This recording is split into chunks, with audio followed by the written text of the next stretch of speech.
Hello everybody, welcome back to another Lost Ark adjacent video. We're gonna be doing our little Reddit deep dive. That's not even really a deep dive, that's not even true. Our little Reddit surface dive of what's been happening over the last week on the Lost Ark subreddit. Topical Tuesdays, you already know. I have some topics picked out for today. I don't think it's gonna be a super long episode, not much has happened this week, but the first thing on the agenda here is gonna be Lost Ark Nexus updates from our good friend Sivo.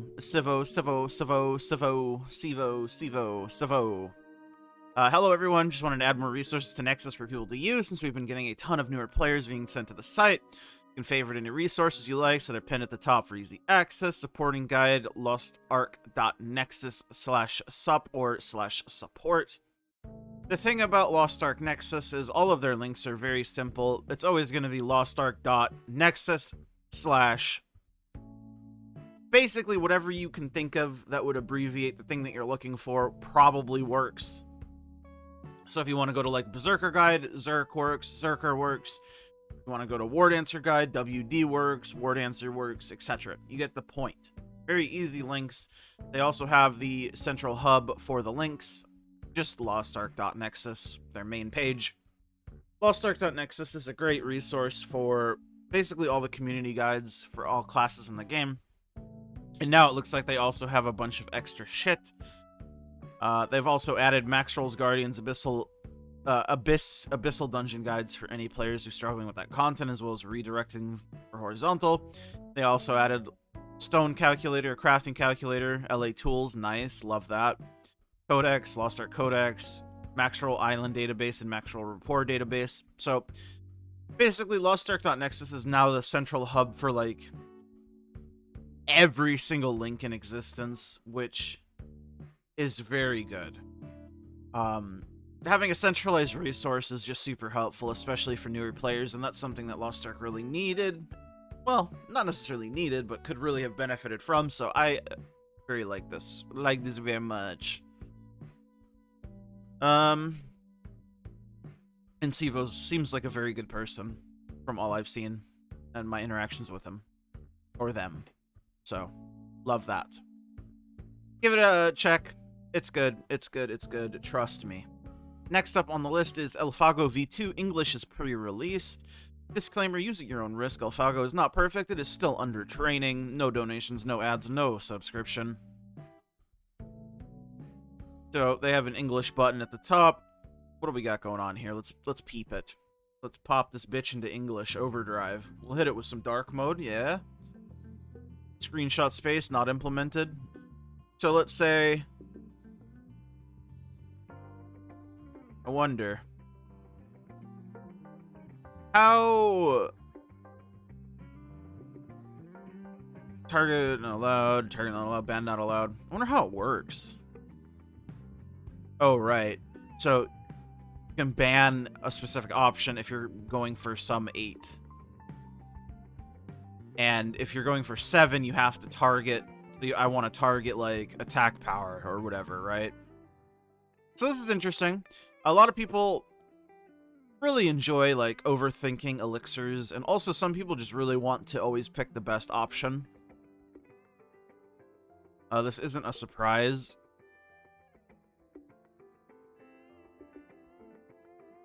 So you can kind of pick, just general stuff. There's also, like, you can see here, I've launched an English test version of Elfago V2 for everyone to try out. As I mentioned previously, the image recognition feature is still a work in progress, so it has been released without it. So, basically, the end goal is to be able to implement screenshot, like take a screenshot of your current window, so it'll just update everything automatically. But obviously, it's much harder to do that for English than it is for Korean, because I believe it is a feature that works for Korean, but I'm not 100% sure. Anyway, it's like an AI helper for elixirs. My deep learning model is based on experience statistic, not logic, so its recommendation may not look logical. In that case, follow your logic. It may be because the model is not trained enough. Please remember that the current version is a pre-release. I decided to open the website not because the deep learning model is perfect, but because it performs well enough for practical use. though I can say that it is certainly better than the latest version of AlphaGo. One thing to note is that when the model does make mistakes, they are generally quite obvious to users. Any requests or comments on website features are welcome, but please keep in mind that my primary focus right now is on developing the image recognition feature. I don't intend to invest extensive time in enhancing manual features currently available. Which I think is fair. Finally, I want to clarify that I won't be able to respond to specific questions regarding the recommendations that AlphaGo makes. I know nothing better than you. If you think the recommendation is wrong, follow your instinct. When you calculate for the first time, it may take some time to download the model. It's about 6 megabytes, but it may take some time in cases due to Cloudflare cache server problems. If you want to use, if you want to see download status in Chrome, press F12 and go to Network tab. Immediately. I'm sorry if this is too much to ask for, but can you translate the stone page as well? That's funny. When you say it's still under training, do you mean that you restarted the learning from zero for the English version? Your KR version is probably already well trained. Wouldn't it be more efficient just to work on translation than match your KR model or whatever you're talking about, continuous learning, whatever, thanks. No, absolutely not. The English version is just text swap version of KR version. Everything other than the text you see is the same. The KR version is still not fully trained either. Same model. The image recognition, especially Sage message recognition, needs fresh training though. Is there any way to exhaust a Sage? Search the exhaust message in English is something like the Sage is meditating. So, how do I go about manually changing these messages? Oh, I see. I see, man. I see. Okay, so let's reset it. So, let's see if I... This... One of those...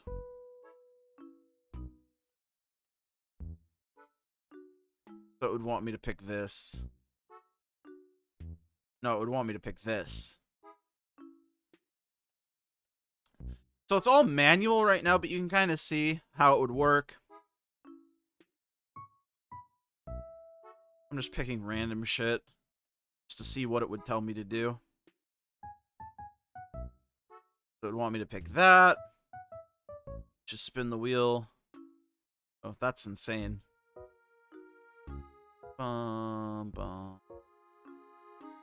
Something less bad, less good.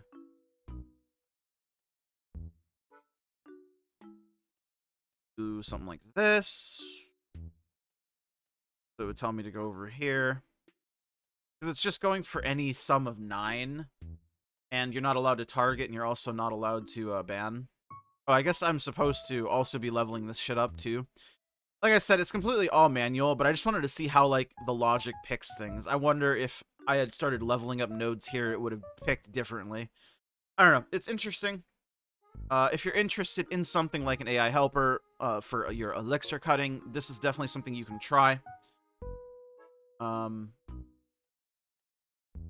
It's definitely a work in progress, as you can see, but work in progresses are how we get finished products, right?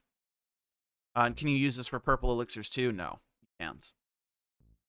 It just has no support for it, because I would assume the AI logic for purple versus legendary would be completely different, since there's massive amounts of differences between the two. But that's still very cool, and I'll put the link in the description. This is a Saint 1 post about thaemine DPS check, transcendence, and long-term goals. The TLDR. You should aim to be able to do more than 26.27 million or more DPS in Trixie on simulating only earning speed buff and mana at most by April if you want to seriously clear thaemine pre-nerf. If you don't care about pre-nerf, you don't need to care about this goal since post-nerf DPS is significantly lower. You can always return to the first difficulty later on with higher gear and transcendence level. I'm just gonna jump off the wall here and say I don't understand why we're getting the unnerfed version in the first place. It's not like the unnerfed version was like any meaningful amount more like worth doing. If anything, it's less worth doing because of how just absurd it is. Even the least geared parties that cleared this shit before nerf We're full of like some of the greatest, sweatiest minds Lost Ark has ever seen, while also still having insane gear. 25 weapons, Esther 8s, shit like that. I mean, you guys should probably know the controversy more than I do, because I didn't follow the first thaemine race that closely. I just saw how many people got banned for account sharing. And I've also seen, like, the gear, and, like, yeah. It's just not very fun. This is a very nice write-up by Saintone, or Saintone. You know, since me and him are so close, I can call him Saintone. But Saintone. This is a really good write-up by him, so if you care about, like, clearing thaemine pre-nerf, I think this is, like, a good resource to start, like, jumping into, to sort of figuring out where you should land in terms of DPS and, like, just, I mean, things in the fight to know, right? And then regarding the raid rewards about Transcendence, normal mode grants the same materials as hard mode, which is good. You just get less materials. There aren't extra materials in the auction that speed the time game, but it is in the bonus loot. There are 7 stages of Transcendence for each of the 5 pieces of armor. You're allowed to go up to stage 3 if you only do normal mode. Stage 4 through 6 is unlocked by clearing Gate 2 in hard mode, and Stage 7 max is unlocked after clearing Gate 3 in hard mode. Clearing Gate 4 is never necessary for the system anymore, so you can farm normal mode and stockpile materials until you're ready to push to hard mode, and then use the materials you stocked up all at once if you want. I do that on my alts. Stage 3 Transcendence grants up to 5% more damage in total. Stage 7 max grants about 18%. All classes benefit equally from the system since it's plain damage. The system provides more for supporters in terms of buff potency than elixirs do. The expected cost to complete a maxed out Transcendence is more than 400,000 raw gold per character for that 18% damage. It can be a lot more if you're doing the minigame poorly or have terrible RNG. There is less RNG in the minigame since it has a pity system than the previous vertical progression systems, and all players should be expected to fully min-max the benefits from this. As in, if you can do thaemine hard, you can get 105 Transcendence. This is maxed out. It is not expected or considered normal to have 50 elixirs with min-max lines, a 9/7 stone, or a perfect bracelet for comparison, because those have otherworldly RNG tied to them to obtain by contrast. If you're only doing normal, it should take about 3 to 4 months to get enough mats to max out Stage 7. Hard mode is about 1.5 to 2, depending on if you're clearing Gate 4 or not. The minigame does have a calculator that will work for Westerners immediately if you don't want to think about your moves. Regarding Echidna and Advanced Honing, Echidna has the same hard mode item level requirement as Thaemine, 1630, so players who make it there don't have to hone higher. Since it is expected to be your summer content, July-August expectation arrival, there's a really long window where honing isn't necessary, where you can stockpile mats or raise ults. Advanced Honing is expected to be cheaper than traditional honing, but not by an insane amount. At Aloha On, the developers commented that the system is just meant to reduce the RNG gap between lucky one-taps and people who pity hone, since you have to do 5 advanced hones equal to 1 normal hone anyways. The cost should come out to be a little below average pass, judging from the screenshots we saw. Normal mode is 1620 though, so players should at least make sure to hit 1620 to complete their elixirs before mid to late summer if they want to challenge Echidna the first week and unlock the system. Is there a website I can practice Clash before it's released? There is. Someone else might have the link. I don't have it on hand. A Korean player made a browser-based game that simulates the Clash. Image. Each damage dealer should be able to contribute an average of 56 million DPS. GS and Trixie, I'm doing 19 mil.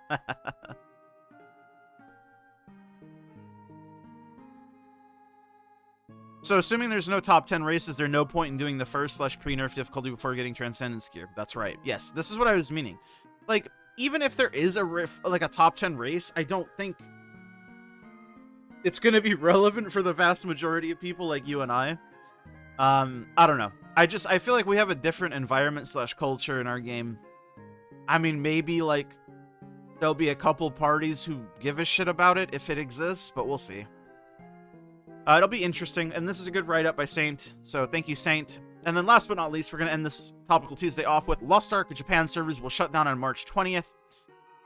But basically, this is just TLDR. Important notice regarding the service. Lost Ark management team, we thank you for using Lost Ark. We regret to inform you that Lost Ark will be discontinued at 1900 o'clock on Wednesday, March 20th, 2024. We've been providing the service since September 23rd, 2020. But after close discussion with the developer, Smilegate RPG, we have determined that it will be difficult to provide a service that satisfies our customers on an ongoing basis. We'd like to express our sincere gratitude to everyone who has played Lost Ark and supported and cared about us so far. We sincerely apologize for not being able to spend more time with everyone who has always been generous in their support and encouragement, and we have to deliver this news of results. With this announcement, we will no longer be adding new content for Lost Ark, but we plan to hold various events from next week, Wednesday, January 24th, so you can enjoy Lost Ark until the end. We hope you will enjoy Lost Ark until the end. Depressing. But this is not necessarily a doom and gloom post. It's surprising that Lost Ark Japan was like their first branch out anyways, because if I'm not mistaken, Lost Ark Japan was the first Lost Ark version outside of Korea, and then I believe it was Russia. Either way though, Japanese player base not very good. They have a different sort of culture / mindset when it comes to games over there. So it's surprising that this lasted as long as it did, to be honest.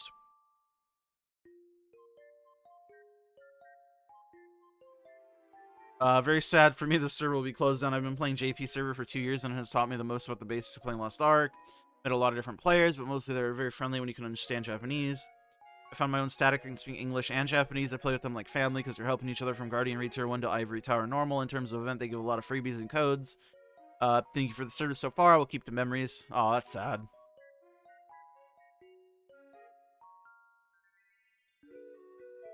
All these comments trying to compare West with Japan. JP. Yeah. Clueless as fuck. True. SA, we are coming for you.